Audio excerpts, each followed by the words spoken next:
अक्षांश पब्लिकेशन के 50 minute show में मैं आर एस राठौड़ आप सभी का स्वागत करता हूं।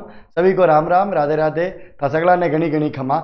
आज के इस रैपिड फायर शो के अंदर अपन देखेंगे संत दादू दयाल और उनके द्वारा स्थापित दादू पंथ और उनके सभी शिष्यों के बारे में। ये जो रैपिड फायर क्लास है आपके लिए बहुत ही महत्वपूर्ण सिद्ध होने वाली है। 5 मिनट के अंदर आइए करते हैं आज का हम क्विक रिवीजन प्रारंभ। तो देखिए भाई, सबसे पहले अपन बात करें संत दादू दयाल। संत दादू दयाल के बारे में आपको याद रखना है, इनका जन्म जो है वो अहमदाबाद के अंदर हुआ था 1544 ईस्वी में। फाल्गुन महीने की शुक्ल पक्ष की अष्टमी को इनका जन्म माना जाता है। कहते हैं कि साबरमती नदी के अंदर एक बक्से में छोटे से दादू जी को किसी ने डाल करके बहा दिया था। कोई माता पिता रहे होंगे, किसी कारणवश जो है इनको नदी में प्रवाहित कर दिया था। लोधी राम नाम के एक ब्राह्मण थे और लोधी राम जी को एक बक्सा तैरता हुआ आता हुआ दिखाई देता है। उस बक्से पर इनकी नजर पड़ती है। उस बक्से को ये खोलते हैं तो उसमें एक छोटा सा एक नन्हा सा बच्चा था जो अभी भी जीवित था। उस बच्चे को लेते हैं, उस बच्चे का पालन पोषण करते हैं। कालांतर में वो बच्चा बड़ा होकर के दादू जी के नाम से प्रसिद्ध होता है। इनके जो गुरुजी थे उनका नाम ब्रह्मानंद जी था। ब्रह्मानंद जी को वृंदानंद जी और बुड्ढन बाबा भी कहा जाता है। और संत दादू दयाल ने कबीर की भांति ही बाह्य आडंबरों, कुरीतियों और अंधविश्वासों का विरोध किया था। इस वजह से इनको क्या कहा जाता है, राजस्थान का कबीर इनको कहा जाता है। इनके 2 पुत्र थे, एक का नाम था गरीबदास और दूसरे पुत्र का नाम था मिस्किन दास। इनके 2 पुत्रियां थी, एक थी शोभा कंवर, दूसरी थी रूप कंवरी। तो शोभा कंवर और रूप कंवरी इनकी 2 पुत्रियां थी। और इनके समकालीन शासक आमेर में कौन कौन थे, भगवंत दास और मान सिंह थे। और एक मुगल बादशाह था और मुगल शासक का नाम था अकबर। दादू जी ने ढूंढाड़ी भाषा में उपदेश दिए थे और ढूंढाड़ी भाषा के अंदर दादू जी ने खूब सारे ग्रंथों की भी रचना की। दादू पंथ के अधिकांश जो ग्रंथ है, अधिकांश जो दादू पंथियों का साहित्य है वो ढूंढाड़ी भाषा में सृजित किया गया था। कौन कौन से ग्रंथ थे जो दादू जी के द्वारा लिखे गए ढूंढाड़ी भाषा में, आइए जानते हैं अपन। एक है दादू जी री वाणी, इसको केवल वाणी भी कह सकते हो आप। एक है दादू जी रा दुहा, कायाबेली, संत गुण सागर, नाम माला, परिचय का अंग और हरडे वाणी। ये सारे ग्रंथ जो है दादू दयाल के द्वारा लिखे गए। किसने लिखे बताओ, दादू दयाल के द्वारा ये सारे के सारे ग्रंथ लिखे गए थे। और उपदेश इन्होंने कौन सी भाषा में दिए, ढूंढाड़ी भाषा में। इन्होंने एक आंदोलन चलाया दादू जी ने। दादू जी द्वारा चलाए गए उस आंदोलन को कहते हैं निपक आंदोलन। क्या कहते हैं, निपक आंदोलन। दादू जी की मृत्यु नरैना के अंदर हुई थी। नरैना को नारायणा भी बोल देते हैं, दुदू के पास है, जयपुर जिले में है। 1603 ईस्वी में इनका यहीं पर देहांत हुआ था। 1602 ईस्वी में तो ये नरैना गए थे और 1603 ईस्वी में इनका देहांत हुआ था। तो इन्होंने अपने जीवन का अंतिम समय नरैना में व्यतीत किया था। देखो, दादू पंथ की स्थापना किसने की, तो आप लोगों को याद रखना है दादू दयाल के द्वारा जो संप्रदाय स्थापित किया गया, जो पंथ स्थापित किया गया, उस पंथ को हम कहते हैं दादू पंथ। दादू जी ने दादू पंथ की स्थापना कब की, 1574 ईस्वी के अंदर की थी। अब ये जो दादू पंथ है, दादू पंथियों के मंदिरों को क्या कहा जाता है, तो दादू पंथ के मंदिर कहलाते हैं दादू द्वारा। और दादू द्वारा में पूजा किसकी होती है, तो दादू जी का जो ग्रंथ है ढूंढाड़ी भाषा में लिखा हुआ ग्रंथ वाणी, जो कि आमेर के मान सिंह प्रथम के शासन काल में लिखा गया था, वाणी की पूजा जो है दादू द्वारों में की जाती है। और दादू पंथ के जो सत्संग स्थल होते हैं, इन सत्संग स्थलों को क्या कहते हैं, अलग दरीबा इनको कहा जाता है। और जब भी दादू पंथी आपस में एक दूसरे से मिलते हैं तो इनका हेलो वर्ड होता है सत्यराम या फिर सतराम। सत्यराम भी कह दो या फिर आप इसको क्या बोल दो, सतराम। वैसे सत्यराम बोलते हैं ये, सत्यराम सत्यराम, ऐसे इनका एक हेलो वर्ड होता है, अभिवादन वाक्य होता है। जैसे कोई राम राम करता है, कोई जय राम करता है, कोई जय साहिब करता है, उसी प्रकार से ये सत्यराम कहते हैं। दादू पंथ कहते हैं कि 5 शाखाओं के अंदर विभाजित हुआ था कालांतर में। तो दादू पंथ की जो 5 शाखाएं थी वो कौन कौन सी थी, आप लोगों को याद रखना है। खालसा, खालसा के अलावा जो है आपके विरक्त, उत्तरादय, खाकी और नागा। इनमें से जो एक खालसा शाखा है इसके संस्थापक गरीबदास जी है और नरैना इसकी जो है मुख्य पीठ थी। तो दादू पंथ का जो आप मैं कह सकते हो कि 5 शाखाएं थी, उनमें से दादू पंथ की जो उत्तराधिकारी शाखा है एक प्रकार से खालसा शाखा है। खालसा के जो फाउंडर थे दादू जी के बड़े वाले पुत्र गरीबदास जी थे। गरीबदास जी के साथ इनके छोटे वाले भाई मिस्किन दास भी थे और नरैना ही इसकी मुख्य पीठ रही। दादू जी के उत्तराधिकारी कौन बने थे, ये गरीबदास जी बने थे। नागा शाखा के संस्थापक थे सुंदरदास जी। उत्तरादय जो शाखा है इसके संस्थापक है बनवारी दास जी। रतिया हरियाणा के अंदर इसकी स्थापना की, विरक्त और खाकी। तो टोटल ये 5 शाखाएं हैं। इन 5 शाखाओं के नाम जो है आप लोग याद रखिएगा, ठीक बात है ना। आगे देखो, अब दादू पंथ के 5 महत्वपूर्ण जो स्थल है उनको कहा जाता है दादू पंथ के पंच तीर्थ। तो दादू पंथ के वो 5 महत्वपूर्ण स्थान कौन कौन से हैं देखते हैं अपन।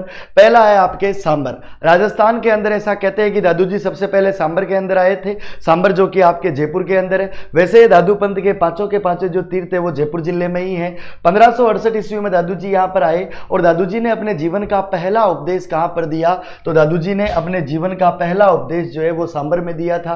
सांबर में आने के बाद इन्होंने काम कौन सा प्रारंभ किया था, दुनिया का काम प्रारंभ किया। दुनिया किसको कहते हैं, रुई ओटने का काम, रुई ओटने का काम करते थे और भक्ति भाव में लगे रहते थे। और पहला उपदेश भी इन्होंने सांबर के अंदर ही दिया था और सांबर से ही दादू पंथ की शुरुआत मानी जाती है। दादू पंथ की स्थापना एक तरह से कहां पर हुई, आप कह सकते हो कि सांबर के अंदर हुई। तो दादू पंथ की शुरुआत कहां से मानी जाती है, सांबर से मानी जाती है। फिर सांबर के बाद 1575 ईस्वी में ये आमेर चले जाते हैं। कहां चले जाते हैं बताओ, आमेर चले जाते हैं। और आमेर में 1575 में कितने लोगों के साथ गए थे, 75 में जो है 25 लोगों के साथ गए। 1575 में 25 लोगों के साथ सांबर चले गए थे। और कहते हैं कि भगवान दास जो थे 1585 ईस्वी में दादू दयाल और अकबर की मुलाकात करवाते। आमेर के राजा थे भगवंत सिंह। भगवंत सिंह ने 1585 ईस्वी में अकबर और दादू दयाल की मुलाकात करवाई थी फतेहपुर सीकरी नामक स्थान पर। कब करवाई, 1585 में। कहां पर करवाई, फतेहपुर सीकरी। किसने करवाई, भगवंत दास ने। किस किस की मुलाकात करवाई, तो दादू दयाल और अकबर की। ठीक है ना।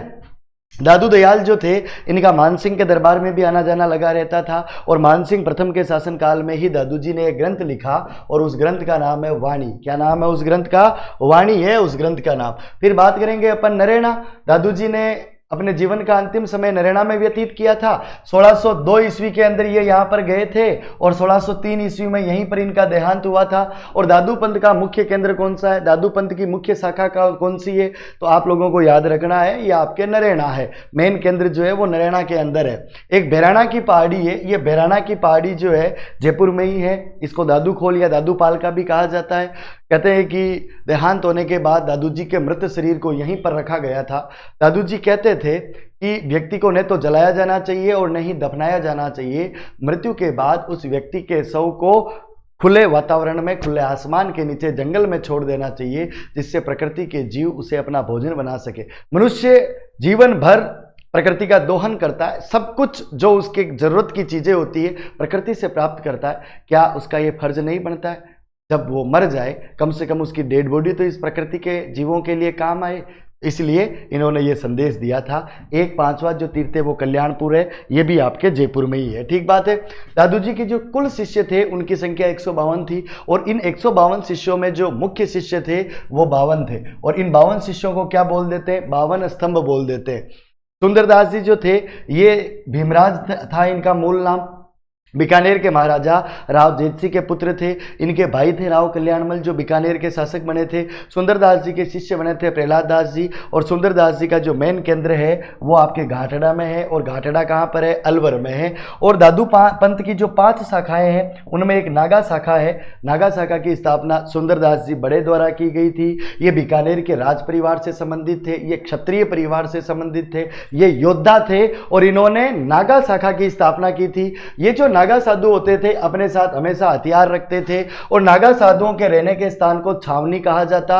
और देखो सवाई जयसिंह जयपुर के ऐसे शासक हुए जिन्होंने सबसे पहले नागा साधुओं को अपनी सेना में भर्ती किया था। कहते हैं कि जब मराठों ने जयपुर पर आक्रमण किया था उस समय जयपुर के महाराजा हुआ करते थे सवाई प्रताप सिंह।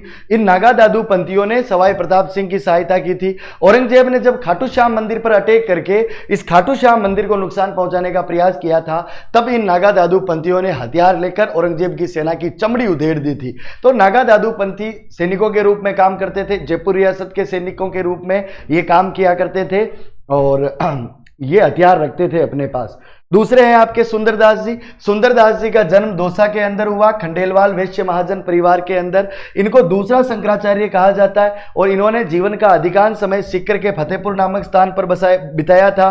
और इनकी समाधि जो है गेटोलाव में है। गेटोलाव आपके दौसा में है। गेटोलाव कहाँ पर है बताओ, दौसा के अंदर है। और सुंदरदास जी के द्वारा टोटल 42 ग्रंथ लिखे गए, जहां एक तरफ अपन देखते हैं कि दादू पंत का अधिकांश साहित्य ढूंढाड़ी भाषा में सृजित किया गया, वही सुंदरदास जी एकमात्र ऐसे दादू पंथी है जिन्होंने ढूंढाड़ी भाषा में साहित्य की रचना न करके हिंदी और पिंगल साहित्य का प्रयोग किया। पिंगल के अंदर इन्होंने खूब सारे ग्रंथ लिखे। उन 42 ग्रंथों में अपन बात करें, सुंदर विलास, सुंदर सार, सुंदर सागर, सुख समाधि, ज्ञान समुद्र, ज्ञान सवैया, बावनी और रामची अंटकिया, रामची अष्टक, ये सारे के सारे ग्रंथ जो है वो सुंदरदास जी के द्वारा लिखे गए। और क्या ध्यान रखोगे, इन्होंने अपने ग्रंथों में ढूंढाड़ी भाषा का प्रयोग बिल्कुल भी नहीं किया था। ठीक बात है ना। चलिए भाई, अब फिर बात करें दादू जी के दूसरे शिष्य के बारे में। इनका नाम है संत रज्जब जी। संत रज्जब जी का जन्म सांगानेर में हुआ था। एक मुस्लिम पठान परिवार में इनका जन्म हुआ था। और जब ये विवाह करने के लिए जा रहे थे तो रास्ते में दादू जी से इनका जो है मिलना होता है। दादू जी इनको एक उपदेश देते हैं मावठा जलाशय के पास, और दादू जी इनको कहते हैं कि रज्जब ते गज्जब कियो, सिर पर बांधियो मोड़, आया था हरि भजन को गया नरक की ठोट। रज्जब तू बहुत गज्जब कर रहा है, अरे तू हरि को भजने के लिए आया था और नरक में जा रहा है। ईश्वर को भज ले, भगवान का नाम ले ले, तेरा कल्याण हो जाएगा, ब्याह मत कर। तो दादू जी के कहने पर इन्होंने जीवन भर विवाह नहीं किया और आजीवन दूल्हे के वेश में रहे और भगवान का नाम स्मरण किया, ईश्वर की भक्ति की। और इन्होंने कुछ ग्रंथ भी लिखे ढूंढाड़ी भाषा में। उन ग्रंथों में एक तो आपके रज्जब वाणी है और दूसरा सरवंगी है। कौन सी भाषा में लिखे? ढूंढाड़ी भाषा में लिखे। और संत रज्जब जी के जो शिष्य थे उनका नाम था खेमदास। क्या नाम था बोलो? खेमदास। और गरीबदास जी जो कि आपके किसके बेटे थे? दादू दयाल जी के पुत्र थे। और 1575 में गरीबदास जी का जन्म जो है वो सांबर में हुआ था। डैडी कौन थे इनके? दादू दयाल। और दादू जी की मृत्यु के बाद, दादू जी के देहांत के बाद उनके उत्तराधिकारी कौन बने? दादू पंथ का उत्तराधिकारी जो है उनका ज्येष्ठ पुत्र बनता है और उनका नाम है गरीबदास। ठीक है ना। और दादू पंथ की किस शाखा से संबंधित है गरीबदास जी? खालसा शाखा से संबंधित है। ठीक है। और दादू जी के अन्य शिष्यों में आप लोगों को ध्यान रखना है, मिस्किन दास, ये भी दादू जी के पुत्र है और दादू पंथ की खालसा शाखा से संबंधित है। एक है बालिन जी जिन्होंने आरिलो ग्रंथ लिखा। एक आपके जगन्नाथ दास, माधो दास, जनगोपाल, बखना जी जो कि मिरासी जाति के थे। ये सभी के सभी जो लोग हैं दादू दयाल जी के ही शिष्य है। किसके शिष्य है बताओ? दादू दयाल जी के शिष्य है। तो आज के इस रैपिड फायर शो के अंदर अपन ने बहुत ही कम समय के अंदर दादू पंथ और दादू पंथ से संबंधित महत्वपूर्ण बातों को देख लिया। दादू जी से रिलेटेड जितने भी प्रश्न एग्जाम में बन सकते हैं वो सारे चीजों को अपन ने जो है बहुत कम समय में जो है कवर किया है। अगर आपको ये क्लास अच्छी लगती है तो आप क्लास को लाइक करना और प्यारा सा कमेंट करना। कमेंट के माध्यम से बताना कि आपको कंटेंट कैसा लगा और आपको क्लास कैसी लगी। इसी प्रकार से 50 मिनट शो चलते रहेंगे और आपको रैपिड रिवीजन करते हुए अपनी तैयारी को इसी प्रकार से निरंतर आगे बढ़ाते रहना है। आज के लिए इतना ही। मिलते हैं अपन अगले वाले 50 मिनट के शो के अंदर। अगले 50 मिनट शो के अंदर भी बढ़िया सा टॉपिक लेकर के आऊँगा। तब तक के लिए सभी को राम राम, राधे राधे, जय श्री कृष्णा, जय जोहार।